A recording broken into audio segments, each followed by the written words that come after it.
Hello and welcome to the Responsive Family Sleep Podcast. I'm your host, Kim Hawley, holistic sleep coach, lactation consultant, peaceful parenting educator, and mom. If you've ever felt overwhelmed by all the conflicting sleep info, frustrated with sleep information that just plain felt wrong, or searched desperately for a truly gentle and responsive sleep approach, then you are in the right place. In each episode, we'll be answering your most pressing baby and toddler sleep questions, busting those sleep myths, and helping you understand truly developmental, biologically normal baby and toddler sleep, plus encouraging you to trust your intuition along the way. Let's get started. Hello, and welcome back to the podcast. This week, we're going to be talking about how you measure success when it comes to making changes in sleep or working to improve sleep, right? Like, what does success look like? How do you measure success when you're working towards a goal? Now, I get this question often, right? Often from parents reaching out, considering working with me. And that conversation sometimes looks a little bit differently than when I get this question from clients, when we're just trying to think about like, what does this path look like? And the problem with success when it comes to sleep, when we are stepping away from a sleep training, purely outcome driven way of looking at sleep, is that we are trying to meet a child where they're at, right? In a attachment and development based approach to sleep, we're really trying to meet them where they're at. And yes, our goals matter, but we're not always going to get our kiddo to conform to our goals in the exact timeline and in the exact way that we want them to. So sometimes we have unrealistic goals, and that's one conversation, right?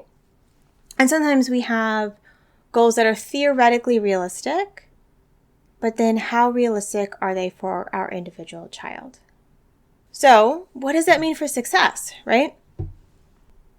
To me, when I am looking at work with a family, success depends on what the goals are, right? And so I do think goals matter. Like, where are we headed? What do you want this to look like?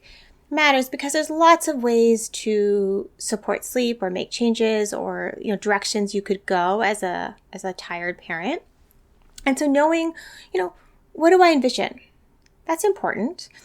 But then why am I envisioning that? Right? Digging a little deeper, because a lot of times I'll hear, I want my baby to fall asleep independently, right? Or I want them to sleep in their crib. Or I want to stop nursing to sleep. Okay, why? What are we hoping to achieve with this goal? Because sometimes what we hope to achieve isn't what the goal is going to achieve, if that makes sense.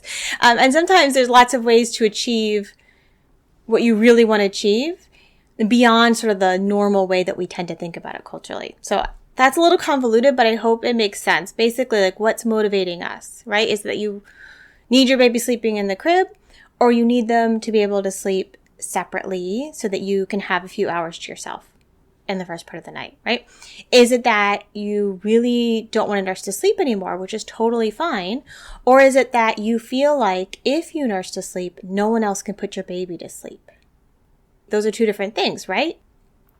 And so kind of getting a sense of like, why are we working on this can help open up options and in the defining of where we should go.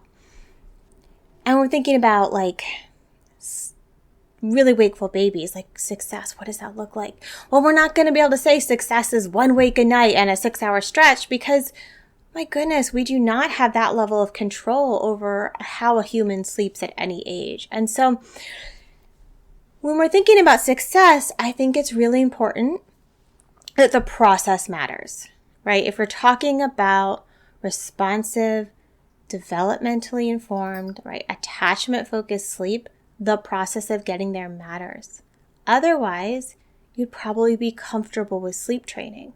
And so, yes, the outcomes matter, but the process is really important.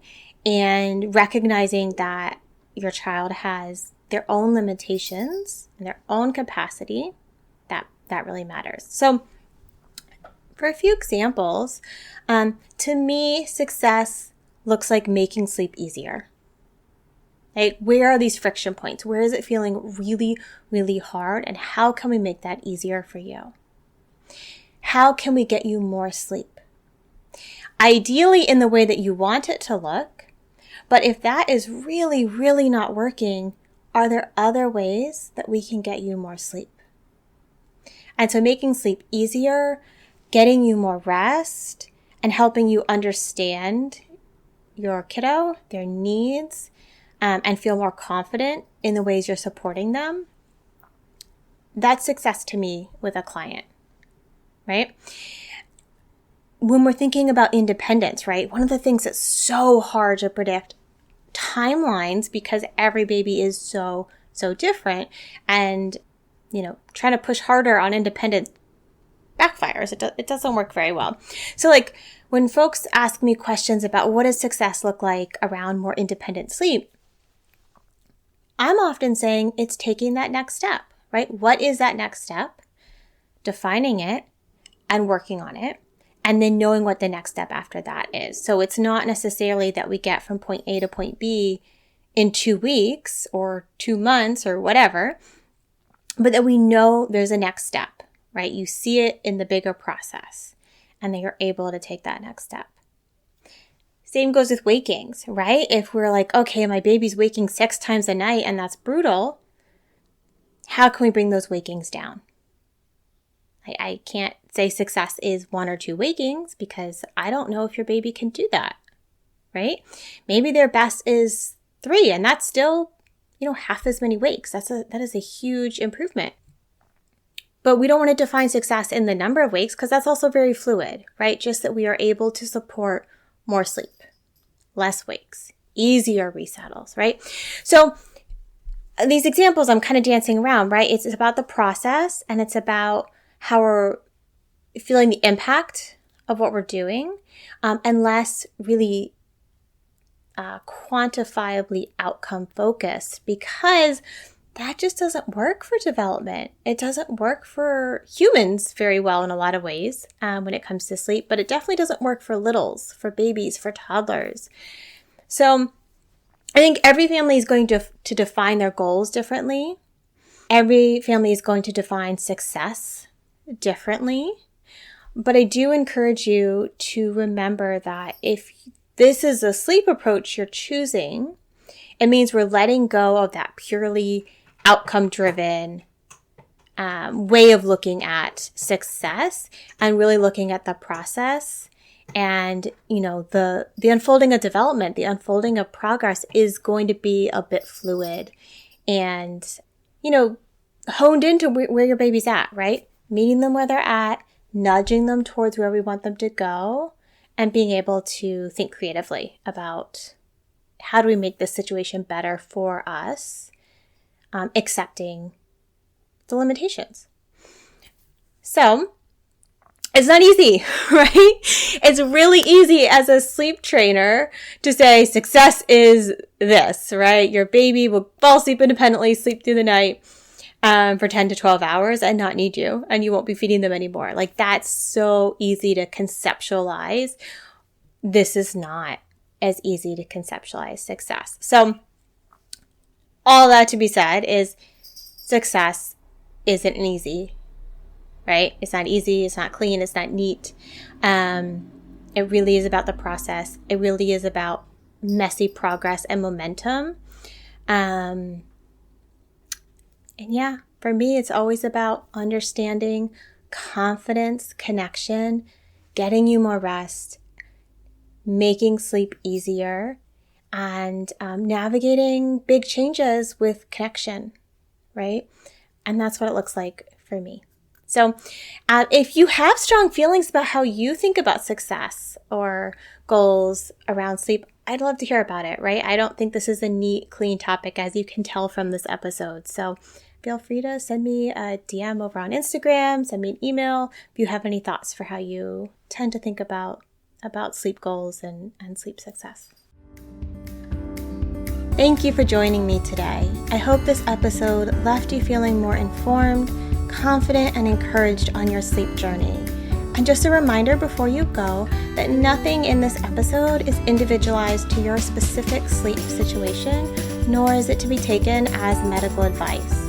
Take what resonates, ignore what doesn't, and check with your healthcare provider about any medical concerns. Take a moment to subscribe to this podcast so that you'll never miss an episode. And take a moment to rate, review, or share an episode you love on social media. All of that helps parents just like you find me, this podcast, and this gentle and responsive sleep information. I'll see you next time.